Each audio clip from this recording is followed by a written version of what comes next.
Good morning, नमस्कार। मैं हूं आपके साथ हिमानी नैथानी। सुबह के 11 बजने को है और तमाम बड़ी खबरों को विस्तार से लेकर हम हाजिर हैं। इस बुलेटिन में मेरे साथ मेरे दो सहयोगी और जुड़ेंगे। दीपेश बरगले मेरे साथ होंगे, मीनाक्षी रजत मेरे साथ होंगी। लेकिन पहले जो बड़ी खबर इस वक्त की आ रही है उसका मैं रुख करूंगी, वो है उत्तर प्रदेश के मऊ से, जहां पर एक बार फिर से जो बुलडोजर का एक्शन है, बाबा का एक्शन है, वो जारी हो चुका है।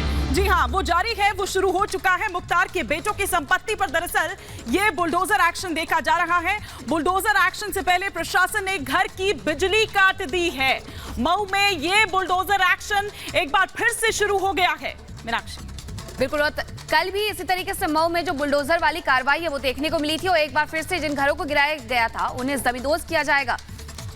और सीधे आपको मऊ लिए चलते हैं। इस वक्त हमारे सहयोगी विवेक हमारे साथ मौजूद है। विवेक, का फिलहाल क्या ताजा अपडेट, किस तरह से कार्रवाई देखने को मिल रही है? देखिए, बिल्कुल मऊ में कल जिस संपत्ति पर बुलडोजर चलने की शुरुआत शाम 4 बजे से हुई थी, आज वहां पर दोबारा से बुलडोजर चल रहा है। सीधे तस्वीरों पर ले चलते हैं और उन तस्वीरों के जरिए आपको समझाने की कोशिश करते हैं। देखिए, ये वो मुख्तार के दो बेटों के नाम 2 मंजिला मकान है जिस पर कल बुलडोजर की कार्रवाई शुरू हुई थी। आपको बताऊं कि 1 बजे डीएम के यहाँ से आदेश हुआ था इस पूरी बिल्डिंग को जमींदोज करने का, और उसके बाद 3:30 बजे तक जो प्रशासन की टीम थी वो यहाँ पहुंची थी और 4 बजे से बुलडोजर की कार्रवाई शुरू हुई थी। एक बार तस्वीरें ऊपर से नीचे तक अगर आप देखिए तो ये 2 मंजिला मकान है, और आपको बताऊं कि 2 मंजिला मकान के साथ साथ नीचे भी जो बेसमेंट है वो काफ़ी मजबूत तरीके से यहाँ पर बेसमेंट भी बनाई गई है। और कल जब इस बिल्डिंग को तोड़ने की शुरुआत हुई थी तो एक हिस्सा, जो पीछे का जो हिस्सा है, उस पर बुलडोजर चल पाया था। हालांकि शाम को बुलडोजर की कार्रवाई खत्म हो गई थी, बुलडोजर रोक दिया गया था, और आज एक बार फिर से सुबह होते ही जो बुलडोजर है और साथ साथ उत्तर प्रदेश यहाँ की जो लोकल पुलिस की टीम है, प्रशासन के लोग हैं, सिटी मजिस्ट्रेट हैं, वो यहाँ पर मौके पर पहुंचे और उसके बाद ये कार्रवाई की शुरुआत हो गई है। इस पूरी कार्रवाई के बारे में बात करने के लिए जो यहाँ के जो सिटी मजिस्ट्रेट हैं नीतीश जी, हम उनसे बात करेंगे।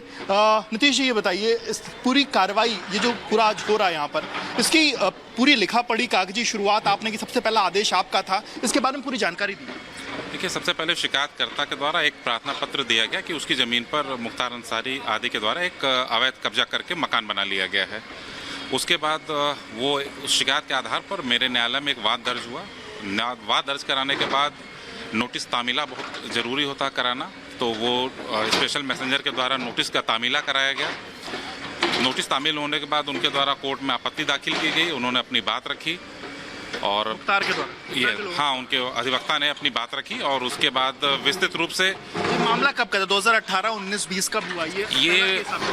ये शिकायत आई है लगभग 1.5 से 2 माह पहले। 1.5 से 2 माह पहले लगभग ये शिकायत मेरे पास प्राप्त हुई थी, तो उसी तभी से इसकी जांच शुरू करके एक वाद दर्ज कर दिया गया और उसके बाद से ये कार्रवाई प्रारंभ हो गई थी। उनके द्वारा, अधिवक्ता के द्वारा जो भी अपने साक्ष्य दिए गए और बहस की गई, उसके आधार पर 14 फरवरी की डेट को एक जजमेंट किया गया मेरे द्वारा ध्वस्तीकरण का। उसके बाद ये लोग हाई कोर्ट चले गए थे। हाई कोर्ट जाने के बाद हाई कोर्ट ने इनसे ये कहा कि आप मेरे यहाँ जो आए हैं ये इसमें अभी ज़रूरत नहीं है, आपको सीधे डीएम साहब के यहाँ अपील करनी चाहिए था, क्योंकि एक्ट के अनुसार वहीं पर रेमेडी है। फिर उसके बाद इन लोगों ने डीएम साहब के यहाँ अपील किया, जो कि हमारे रेगुलेटेड एरिया के कंट्रोलिंग अथॉरिटी है। डीएम साहब ने भी इनकी अपील सुनी और उसको गुणदोष के आधार पर, इनकी चूंकि अपील बलहीन थी, उसमें कोई दम नहीं था, और उन्होंने अपनी कोर्ट के आधार पर एक जजमेंट दिया कि जो उनकी अपील है वो खारिज की जाती है। उसके पश्चात ये ध्वस्तीकरण की कार्रवाई की जाती है। ध्वस्तीकरण की कार्रवाई क्यों? क्या ये किसी और की संपत्ति उन्होंने अवैध तौर पर कब्जा किया है, नक्शा नहीं पास है, क्या कारण है ध्वस्तीकरण? देखिए, दोनों का बात है। ये ज़मीन किसी अन्य पर्सन की है और उस अन्य पर्सन की ज़मीन पर इनके द्वारा एक मकान बना लिया गया था, और निश्चित रूप से जब ज़मीन ही उनकी नहीं तो नक्शा पास होने का कोई प्रश्न भी नहीं उठता था, और नक्शा भी पास नहीं था, तो इन दोनों के आधार पर ये ध्वस्तीकरण की कार्रवाई की जा रही है। अच्छा, पहले हमने देखा कि राबिया बेगम के नाम पर ये संपत्ति थी, राबिया बेगम जो मुख्तार की माँ थी, उसके बाद ये कब इनके बेटों के नाम संपत्ति? ये लगभग जैसे कि कोई भी संपत्ति, जब किसी की भी मृत्यु हो जाती है तो उनके लीगल वारिसों के नाम ये संपत्ति आ जाती है, तो वरासत के आधार पर फिर इनके मुख्तार अंसारी के दोनों बेटों के नाम पर ये संपत्ति ट्रांसफ़र हुई थी। अच्छा, ये कब हुई ट्रांसफ़र लगभग?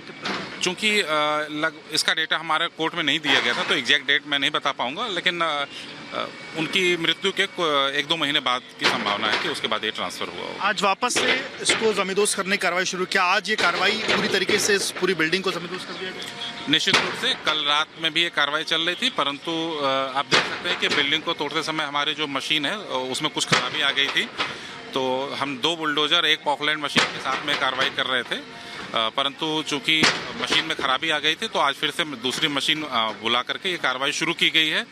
अभी संभवतः 2 घंटे के आसपास कम से कम और लगेंगे और आज ये कार्रवाई पूर्ण कर ली जाएगी। हमने देखा कि 2 मंजिला मकान तो है ही है, नीचे जो बेसमेंट है, बेसमेंट बहुत मजबूत तरीके से बनाई गई, इस पर क्या है?